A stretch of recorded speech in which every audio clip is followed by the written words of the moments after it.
What's up guys, for today's video naligaw pala kami dito sa napakagandang falls. Dito lang pala yan guys sa may Sitio Poricot bago mag Mambulo Nuevo. Napakaganda nga dito guys. Tapos ang malupit pa, wala siyang entrance fee. Kasi kakaunti pa lang ang nakakaalam nito guys. Tayo pa lang yung nakakaalam nito. Talagang magdadala ka lang ng sarili mong pagkain. Tapos maganda pala dun guys magluto-lutuan kasi napakaganda ng ambience. Tapos napakalinaw ng tubig. Tapos napakalamig pa guys ng tubig niya. Bale naglakad lang kami dyan guys mga 10 minutes. Tapos yan narating na namin. Napakalinaw guys. Nasaktuhan namin. Kasi yung unang punta ko dito guys, hindi ko pa kasama sila, is wala masyado siyang tubig. Bale meron pala dito guys na 5 mini falls na pwede nyong paliguan na parang swimming pool. Tapos guys nalingat lang ako saglit. Tapos nakita ko na si Romel na nagtatampisaw na parang itik. Yun guys, biglang nabuhayan yung inner child niya. Tapos hindi lang pala yan guys, meron pa dyan sa taas na 2 falls. Bali umakyat lang kami dyan guys. Tapos hindi madulas yung bato kasi walang masyadong lumot. At isa pa sa malupit dito guys, sulong-sulo namin yung lugar kasi kakaunti pa lang yung nakakaalam nito. Ang tawag pala dito ng mga taga dito guys is Ampas. Basta yun ang tawag nila guys sa napagtanungan ko.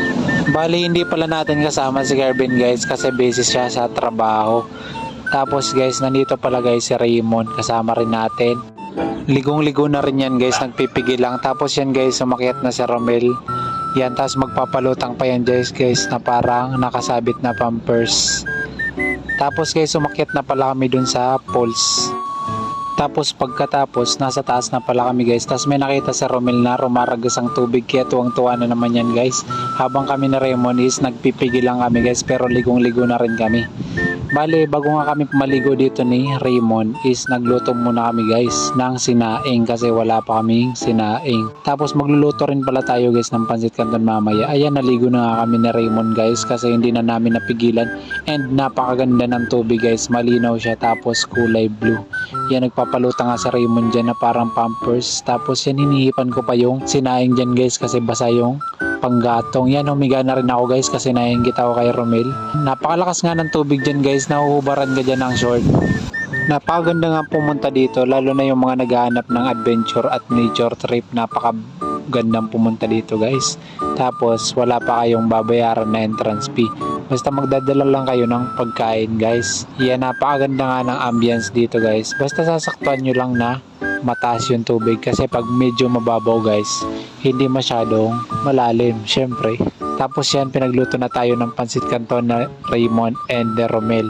Kung hindi nyo pala na itatanong guys, Raymond is nagtagaluto yan dati ng donut at nilalako niya dito sa may San Vicente. Yan, kaya maraming nakakilala dito yan guys sa may San Vicente. Sikat na sikat yan. Tapos nanghuli pala kami dito guys ng ugama. Yan, talangka ata tawag dito guys sa inyo. Tapos yan, kumain na kami.